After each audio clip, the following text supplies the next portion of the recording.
essere.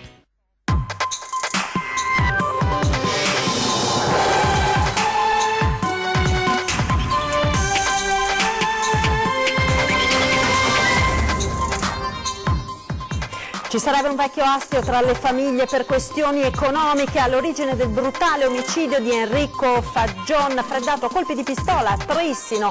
Il killer si è poi suicidato. Sotto shock colleghi della vittima che hanno assistito all'omicidio in strada mentre rientravano dalla pausa pranzo, sconvolti i familiari. Enrico doveva sposarsi tra 10 giorni. Spari dal balcone all'operaio straniero su un possibile movente razzista, fioccano le polemiche, il sindaco no a strumentalizzazioni politiche della vicenda.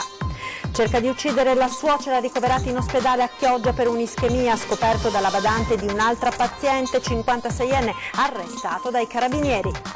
Titolare malmenata, la rapinatrice che si dilegua a piedi, paura nel tardo pomeriggio di ieri in una gioielleria di Vittorio Veneto ed ora è caccia la malvivente. Altri casi di persone contagiate dal virus West Nile nel Padovano e nel Veneto orientale, al via le disinfestazioni nei comuni e nella Marca anche un caso di dengue a Conegliano. Al via il primo grande esodo estivo, code e rallentamenti soprattutto sulla A4 Venezia-Trieste, traffico sostenuto su tutte le direttrici verso le località di vacanza del Veneto.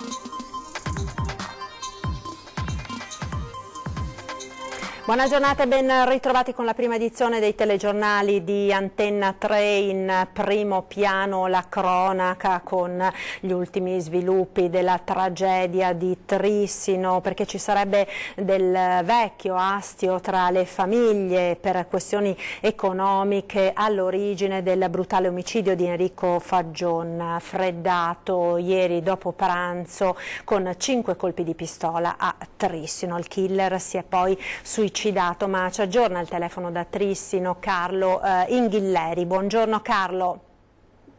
Sì, buongiorno a tutti i telespettatori da Trissino, il paese sotto shock dopo l'agguato, l'omicidio di Enrico Faggion, un operaio di 39 anni prossimo al matrimonio, si sarebbe sposato l'8 di agosto, freddato con 5 colpi di pistola dritti alla testa, sparati da Giancarlo Rigon, 59 anni. Oggi ci sono ovviamente tutte le novità che riguardano le indagini dei carabinieri. Sarebbe stato un debito d'oro il movente dell'omicidio, un debito collegato tra l'altro alla cronaca, a una violenta rapina avvenuta la sera dell'8 marzo del 2005 a Castelgomberto, quindi stiamo parlando addirittura di più di 13 anni fa. All'epoca la famiglia Faggion, titolare di una gioielleria in centro al paese, aveva subito un agguato da una banda armata che arraffò preziosi per almeno 100.000 euro. Successivamente la gang fu catturata, però la refurtiva non è mai stata trovata. Le vittime vennero risarcite dall'assicurazione. Il fatto, questo poi che è stato ritenuto l'elemento chiave dell'omicidio di ieri, il killer Giancarlo Rigon avrebbe lamentato che parte di quella famosa refurtiva l'aveva data lui in contovisione al negozio e adesso pretendeva la sua parte di risarcimento. Avrebbe atteso appunto 13 anni e poi ieri la violenta lite con Enrico Faggion e poi i colpi di pistola che lo hanno ammazzato. Direi che questa è la conclusione di questo giallo ucciso in strada per un debito dopo la rapina del 2005. Per il momento è tutto, restituisco la linea allo studio. Ecco, grazie a Carlo Inghilleri, naturalmente poi ulteriori aggiornamenti nel corso dell'edizione serale dei nostri telegiornali del Veneto a partire dalle 18:30. Intanto Trissino ovviamente è sotto shock i colleghi della vittima che hanno assistito all'omicidio in strada mentre rientravano dalla pausa pranzo, sconvolti i familiari. Enrico Faggion si sarebbe dovuto sposare tra 10 giorni, ma sentiamo quindi le voci dei testimoni raccolte ieri subito dopo l'omicidio da Daniele Garbin. Sono qua che pensiamo alla fidanzata. Sono comunque conosciuta, vedo che sono tutti colleghi. Ma suo papà conoscevo e basta, non so che... Lui no. non so dirgli proprio niente perché è successo a luna, mi hanno detto, sono arrivato qua e 2 passate. Comunque Trissi non era mai successo qualcosa? Non è successo. Ho preso... Una cosa mica proprio bella. Paura? Ma no, insomma... Un metodo che comunque a farmi niente... Esatto. Un metodo che non va bene, un sistema qua, non so per cosa, per come, il motivo. No, mi va di dire solo che vedo che lei... No, grazie. Buongiorno, conoscevate voi la persona, posso chiedervi? Un tipo o 2 hanno sparato però. Più colpi allora? Sì, da 4-5 colpi hanno sentito. Quindi... E sulla vittima lei la conosceva? Ma di vista frequentavo il bar e vedevo entrare al cinema. Nulla da dire, insomma. No. Una cosa che senti lontano, ma qua mai è successo, quindi non so, speriamo che sia un caso isolato e che non succeda più.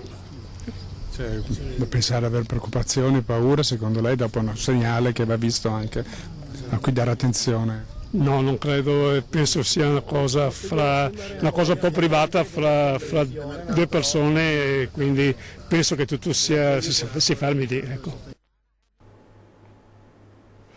Torniamo ora sulla vicenda del giovane operaio straniero colpito da un proiettile di carabina esploso dal terrazzo di un'abitazione da un quarantenne a Cassola con la scusa di provare il fucile appena comprato. Volevo sparare ai piccioni, ha dichiarato l'uomo, ma la notizia, dopo altri casi che si sono verificati in Italia, ha fatto naturalmente il giro del paese suscitando moltissime reazioni e lo sfondo razzista è al vaglio degli inquirenti. Sulla vicenda è intervenuto anche il sindaco di Cassola, Aldo Maroso. Sentiamo.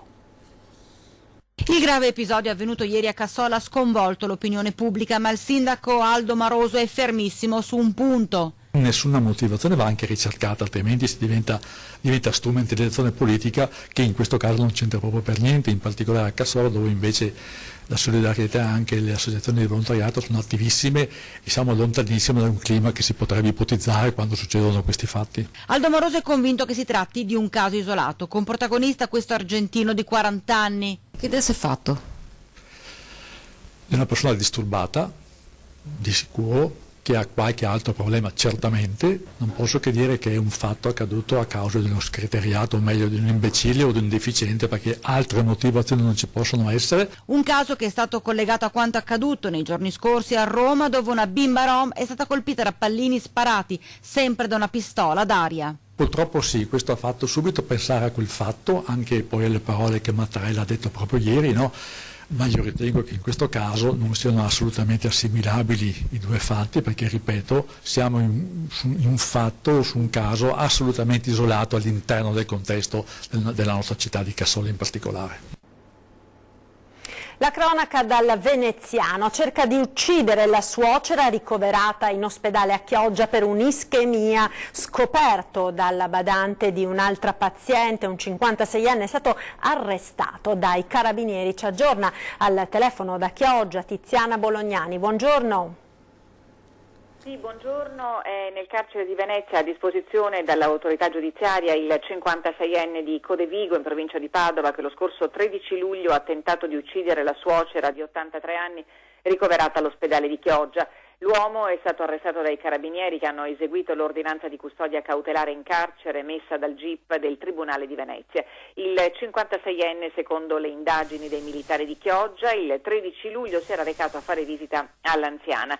Nella stessa stanza dell'ospedale un'altra paziente, assistita da una badante, che si era allontanata momentaneamente approfittando di un momento in cui la donna si era addormentata. Al suo ritorno in stanza la badante ha sorpreso l'uomo mentre con un telo cerato copriva il naso e la bocca della suocera, mentre l'anziana scuoteva la testa nel tentativo di liberarsi da quella costrizione. La badante ha fatto scattare l'allarme, mentre l'uomo ha cercato di giustificarsi subito con un'infermiera, dicendo che quanto aveva fatto era una sorta di tecnica innovativa, risultata senza fondamento, per stimolare una reazione dell'anziana donna. All'origine del gesto ci sarebbe stata la preoccupazione di dover sostenere le spese mediche della suocera. Il 56enne, disoccupato dal 2015, pare stesse affrontando anche il dolore per la morte della madre. È tutto, a voi. Maxi controllo dei carabinieri di Padova nella notte dell'eclissi di luna, è proprio operazione Eclisse, è stata ribattezzata dai militari impegnati con oltre 100 uomini e 44 mezzi, 6 gli arresti, uno per un accoltellamento avvenuto ad Albignasego, 536 le persone controllate, 9 le patenti ritirate, osservate speciali le aree maggiormente degradate della città di Padova e della periferia. Tutti i dettagli su questo blitz, su questo nuovo blitz dei carabinieri di Padova questa sera nel corso dell'edizione delle 18:30 dei nostri telegiornali. E proseguiamo con la cronaca dalla provincia di Treviso. Titolare malmenata, la rapinatrice che si dilegua a piedi è accaduta nel tardo pomeriggio di ieri in una gioielleria di Vittorio Veneto ed ora è caccia alla malvivente. Sentiamo. È entrata nel negozio, ha chiesto di vedere braccialetti e catenine, poi ha estratto la pistola e l'ha puntata contro la titolare della gioielleria intimandole di consegnarle i preziosi. Non contenta le si è scagliata contro, botte e schiaffi, arrivando addirittura a colpirla alla testa e alla spalla con un vaso. La rapina nel tardo pomeriggio di ieri alla gioielleria della Giustina di Vittorio Veneto in via Garibaldi, dove una donna sui 40 anni è entrata come una qualsiasi cliente aggredendo e picchiando la titolare 73enne Teresa della Giustina. La commerciante si è accasciata coprendosi il viso e la testa con le mani per difendersi, tanto da riportare scoriazioni alle braccia. La malvivente le ha strappato dai polsi 2 bracciali, ha arraffato dal bancone quello che ha potuto e si è dileguata a piedi. Immediato l'intervento dei carabinieri che hanno tentato di intercettare la rapinatrice con dei posti di blocco. Oggi saranno passati al setaccio i filmati delle telecamere di videosorveglianza dei negozi e lungo le strade per dare un nome all'autrice del colpo.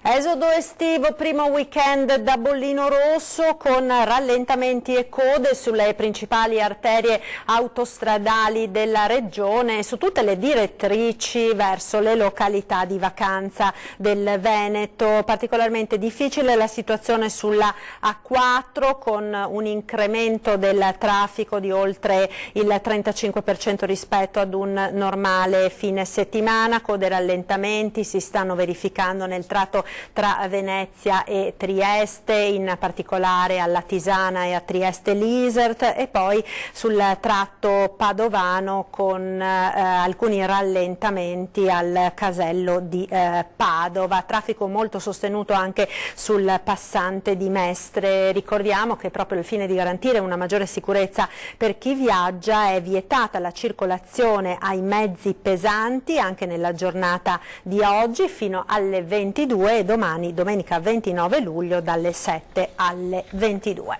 Torniamo ora a parlare dei casi di West Nile che si stanno verificando nella nostra regione. Un altro caso di febbre West Nile arriva dall'ospedale di Treviso e un caso sospetto di febbre dengue all'ospedale di Conegliano. Anche nella Marca quindi 2 casi di febbri contagiose, una 53enne di Fossalta di Piave, comune appunto ai confini tra le province di Venezia e Treviso, è ricoverata all'ospedale Cafoncello in condizioni molto serie. Il rischio legato all'infezione è quello di danni a livello neurologico.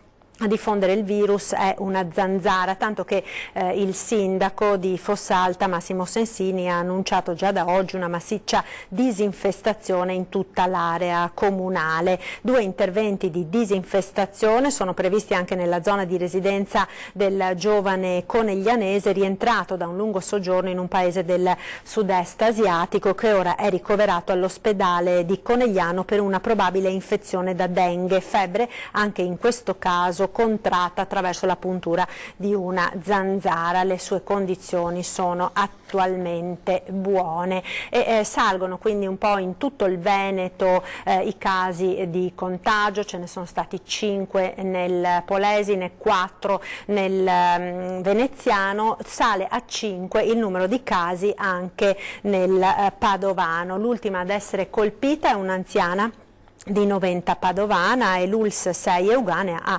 convocato tutti i sindaci per la prossima settimana. Sentiamo. 5 casi: Albignasego, Santa Giustina in Colle, Gazzo e Padovano. Di venerdì gli ultimi 2 a Brusegana, quartiere di Padova, con focolaio all'Istituto Agrario, e 90 a Padovana.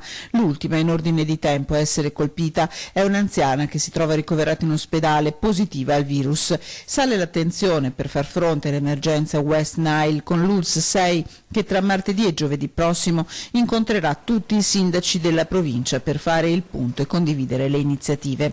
Le disinfestazioni straordinarie sono già state programmate dai comuni.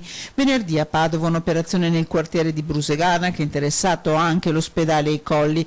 Nella giornata di sabato 90 in maniera più intensa nella zona dove si è verificato il caso. Azioni che saranno ripetute anche nei prossimi giorni. Intanto ai cittadini si chiede di fare la propria parte. Bisogna evitare, sembra banale, ma farsi pungere dalle zanzare. Poi cosa molto importante è evitare nella propria casa, attorno alla propria casa, il ristagno di acqua. Quindi svuotare tutti i sottovasi, magari ci sono dei giocattoli, degli secchi abbandonati, cercare di pulire i giardini e buttare via tutta l'acqua dove le larve praticamente crescono. Delle aree pubbliche si occuperanno in questi giorni i comuni, di quelle private devono farsi carico i cittadini, che potranno intervenire con disinfestazioni periodiche in pastiglie, da ripetere ogni 3-4 settimane. Non è una situazione nuova, spiegano le autorità sanitarie, esplosa in quest'estate 2018 per le condizioni meteo. È una malattia che noi in realtà abbiamo già incontrato in passato, l'abbiamo già vista in passato. Quest'anno c'è stato un aumento dei casi proprio perché abbiamo avuto una stagione umida. Allarme non lo direi, però sicuramente è una situazione che bisogna tenere sotto controllo e bisogna affrontare tutti assieme. Ci fermiamo ora per qualche istante di pubblicità, linea alla regia, tra poco.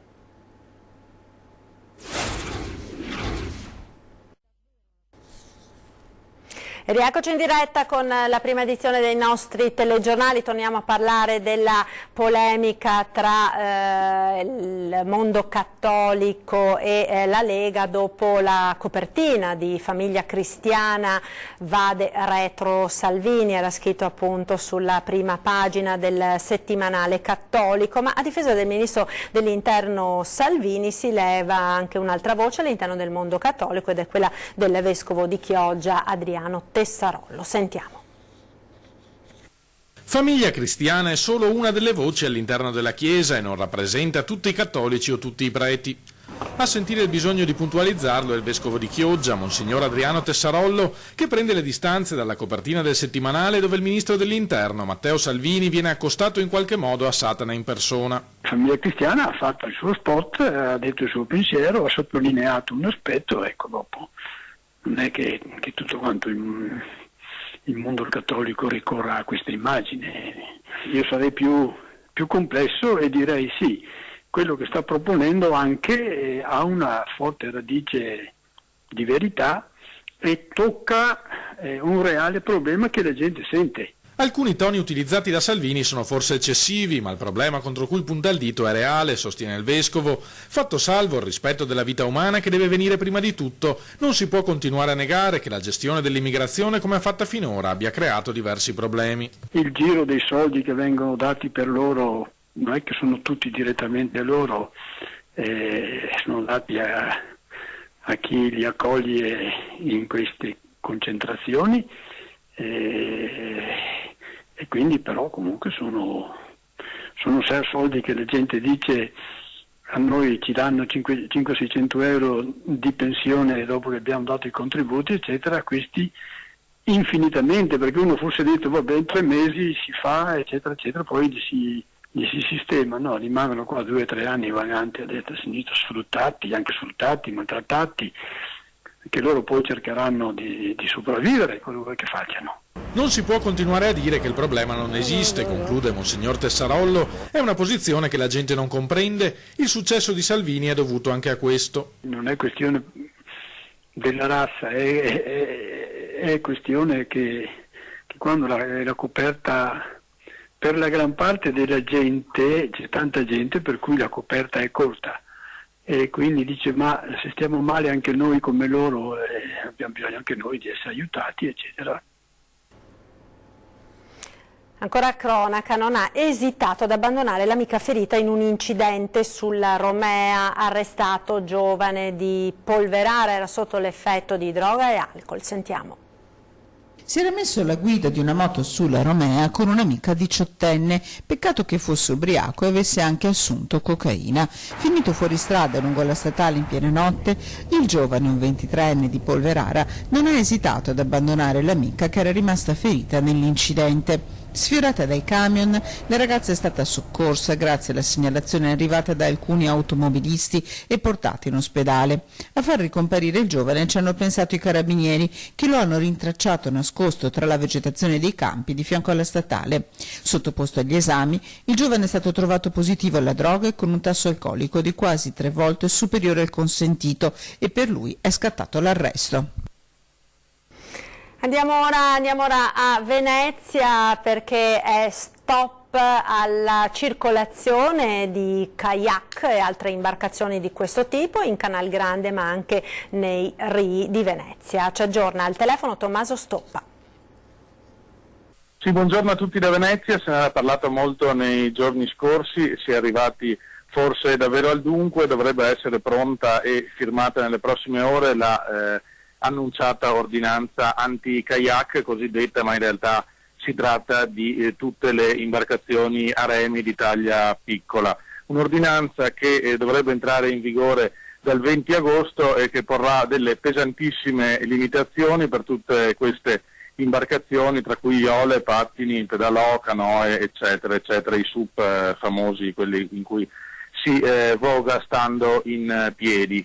Sono nuove queste regole e molto pesanti, impediranno di circolare 7 giorni su 7 in Canal Grande e ci sono pesanti limitazioni anche nei rii interni, che saranno inibiti dalle 7 alle 17, dal lunedì al venerdì e il sabato dalle 7 alle 15.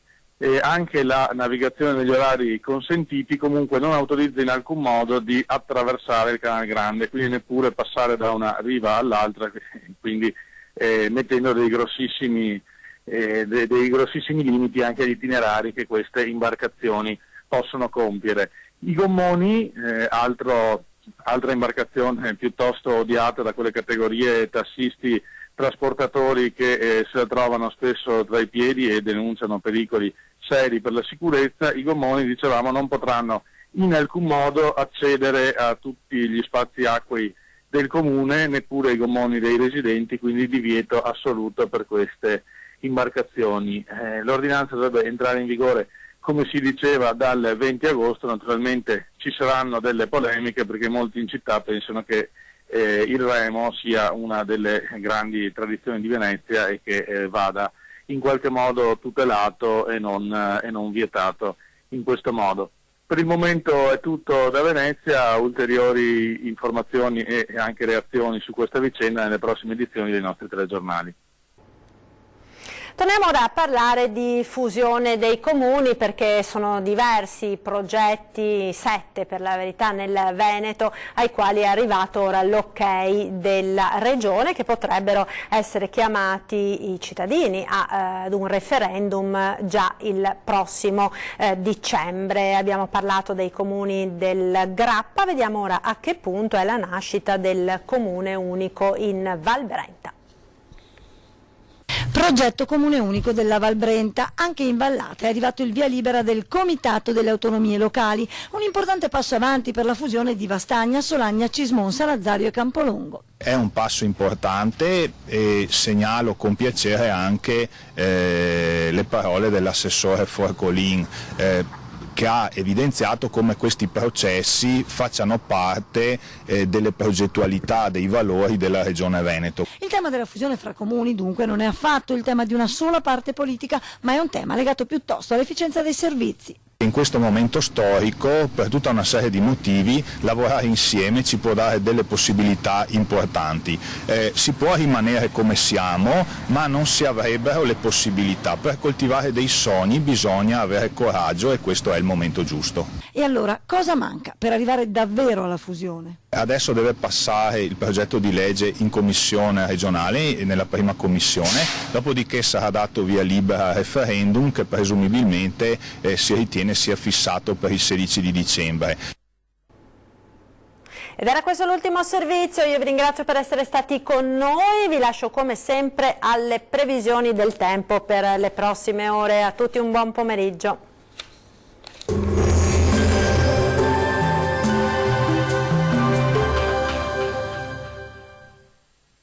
Ben ritrovati al meteo. Prevale il bel tempo sul Triveneto, ma vediamo il dettaglio di sabato 28 luglio. Sul Veneto ampio soleggiamento, sarà dunque una splendida giornata all'insegna del sole su tutti i settori.